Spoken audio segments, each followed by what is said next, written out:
It was an ordinary Saturday afternoon at the supermarket, the kind of day where nothing extraordinary ever seemed to happen, until it did. Rachel stood in front of the wine section, biting her lip as she scanned the bottles. Red or white? Dry or sweet? She wasn't a wine connoisseur and felt a little lost. Just then, a voice broke through her indecision. Looking for something special? It was a man, tall, athletic, with an air of confidence that was both inviting and disarming. He flashed her an easy smile. I'd recommend this one. It's bold, like a good cabernet should be, but not too heavy. Rachel felt an immediate pull. Thank you, I'll try it, she said, smiling back. There was a spark between them, and before long, they were chatting about everything from wine to weekend plans. His name was James, and after only a few minutes of conversation, he asked her out. There was something magnetic about him, something that made her heart race. Their first date was more than she could have hoped for. He took her hiking in the mountains, a thrilling adventure that left her breathless, not just from the climb, but from the way he made her feel. He was energetic, fun, and seemed to have a zest for life that was contagious. Over the next few months, they were inseparable. They went on spontaneous road trips, danced under the stars, and stayed up late talking about dreams and plans for the future. Rachel felt like she was living in a fairy tale. She was on cloud 9, more in love than she ever thought possible. This was the idealization phase, though she had no idea at the time. To her, it just felt like love. But slowly, almost imperceptibly, things began to change. At first, it was nothing major, just small comments that made her feel off balance.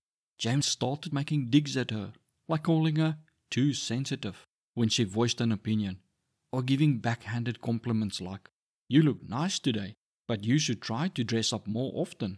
It was confusing, but she told herself that maybe she was overreacting. After all, James had been so amazing before. Maybe he was just stressed, she thought. He'll go back to the man I fell in love with. She did not know he was testing her boundaries before moving on to more overt abuse. The quiet inner conflict grew in her mind. She found herself questioning every interaction, wondering if she was a problem. Every time James made her feel small, she convinced herself that if she tried harder, she could make him happy again, hoping to get back the version of him she had fallen in love with. Rachel didn't know it yet, but their relationship had entered the devaluing phase, where abusers start breaking down their victim's confidence and self-esteem bit by bit. Like most abusers, James was careful to increase the devaluing slowly so that Rachel got used to the new norm. At first, Rachel let things slip, but then she pushed back and called out his little digs. James could not have this, as it meant losing control over her. The first abusive incident shocked Rachel to the core. They had been arguing about something trivial, and suddenly his voice turned cold, his words cutting deep. He threw a glass against the wall, shattering it into pieces, his face twisted in anger. Rachel stood frozen, fear and confusion clouding her thoughts. This wasn't the man she knew. She wanted to leave, but he was quick to pull her back, apologizing profusely, blaming his outburst on stress at work. I'm so sorry. I'll never do it again. I don't know what came over me. He sounded sincere. He reminded her of all the good times they had shared, and that tiny part of her that still remembered the fun, loving James wanted to believe him. Maybe this was just a one-time thing, she thought. Maybe I'm overreacting. His charm and promise of never doing it again sucked her back into the relationship. Things improved for a while. James was charming, attentive, and loving, just like he had been in the beginning, but there was an underlying tension, and though they shared moments of happiness, the magic was gone. Still, she stayed, hoping that things would go back to the way they were. What she didn't realize was that this was the reconciliation phase. James had done just enough to make her stay without truly changing. Soon, things deteriorated again, and Rachel found herself walking on eggshells, never sure when the next outburst would come. This time, the digs and criticism became more frequent, more biting. James began to show his true self, allowing more of his cruelty to seep through. He called her names, belittled her insecurities. Rachel did not know it, but the relationship had started a new abuse cycle, with him entering a new devaluation phase again. He knew Rachel had a fear of spiders and loved to ridicule her for it. One night, as a cruel joke, he placed a tarantula spider he bought at the pet shop next to her head on the pillow while she slept. Rachel felt something soft on her face and slowly awoke. Her heart stopped as 8 eyes stared back at her when she opened her eyes. For a moment she could not move, terrified of a spider on her face. Rachel's scream echoed in the room as she jumped out of bed, crashing into the study desk and hurting herself. James found it hilarious, tears of laughter streaming down his face. When she called him childish, he just shrugged it off, saying she was overreacting. But Rachel could feel something inside her shift. Why am I still here? She wondered. I deserve better than this. She was unable to sleep in the bed for a month. Even sleeping on the couch, she had a hard time falling asleep. James didn't care. He just said she was overreacting and faking her fear of spiders. Her inner resolve began to grow, though she didn't act on it right away. Every time she thought of leaving, James would pull her back in with his charm or veiled threats. He could sense when she was pulling away. I don't know what I would do without you, he would say, his voice soft and almost pleading. You're the only one who understands me. But then came the second abusive incident, one that left no room for excuses.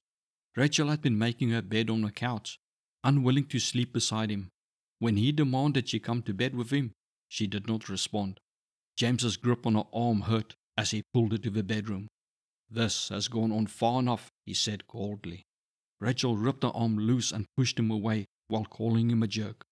The moment the word left her mouth, she knew it was a mistake. James spun around and slapped her so hard across the face, her mind went blank and she dropped to the floor.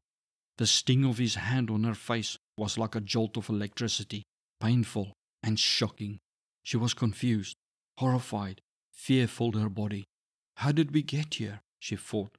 How did I let this happen? Look at what you made me do, he yelled. Rachel stood up, visibly shaken. James immediately softened, apologizing. I am sorry, he said, taking her by the shoulders. But if you had come to bed, this would not have happened. His blame-shifting worked.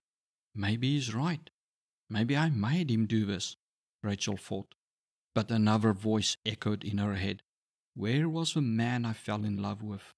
Deep down, a warning inside her was growing stronger, whispering that she needed to leave. This is wrong. I deserve better. James gently stroked her hands. Please, I need you. I don't know what I would do without you. Rachel broke free and took 2 steps back.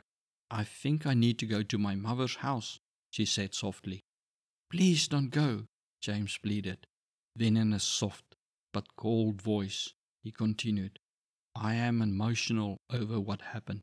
I may hurt myself if you leave. You would not want that, would you? The fear of him hurting himself if she left and the guilt for causing him to lose control kept her there, tethering her to the man who had hurt her. The next reconciliation phase only lasted a week before the cycle started again. James became cold, angry, accusing her of things she hadn't done. Affairs, lies, disloyalty. One morning he pushed her into a wall during a fight, his hands rough on her shoulders. She fought back verbally, but it only made him more volatile. She stood pinned to the wall for an hour while he yelled obscenities at her. Rachel thought this was the worst, but they were still in the devaluing phase. 2 days later, the next abusive incident happened, a night she would never forget. James's anger had been simmering for days, and Rachel could feel it building. She felt like she was living with a stranger, someone whose mood could flip at any moment. She was 5 minutes late getting home from work, and he blew up the moment she stepped into the door. He accused her of having an affair with her boss as reason for her being late. Rachel snapped back and called him insecure. James's eyes turned black as he grabbed a kitchen knife. His face contorted with rage. "I'll hurt you," he hissed, his voice low and menacing. Rachel had never been so terrified. Her heart raced, her body trembling as she stared at the blade. "This is it. This is how it ends," Rachel thought. A knock at the front door stopped him, and in an instant the anger was gone, and he calmly walked to the front door and opened it with a smile. His voice was soft and reassuring as he greeted the neighbor who had come to check on the noise they heard. James apologized and claimed it was a new sound system he bought for the television. But something inside Rachel snapped. She didn't want to wait and find out what he would do when the neighbor leaves. She grabbed a phone and bolted past James and the neighbor. Heart pounding, she ran until she reached the nearby train station.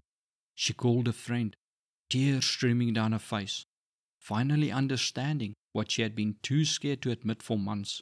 This wasn't love. This was control. When her friend picked her up, Rachel tried to explain. "He wasn't always like this," she said, still trying to make sense of it all. "Maybe it's me. Maybe I've done something wrong." Her friend shook her head. "It's not you. It is what abusers do. They idolize you, make you feel special, then slowly tear you down. And when you're about to leave, they reel you back in with apologies and promises. It's a cycle of abuse, Rachel, and it only gets worse each time around." Rachel sat in stunned silence as her friend explained the stages. Idealization, devaluation, abusive incident, reconciliation, and how each cycle escalates, with the abuser using more fear and control each time to maintain power. "It's about control," her friend said softly. "He's broken, and he's using that brokenness to hurt you. No matter what you do, no matter how much you try to change, you can't fix him. He'll never stop. You need to leave for good." In that moment, Rachel finally understood. It wasn't her fault. It had never been her fault. And it was time to break free for good. Learn more about narcissism by watching the video suggested to you right now.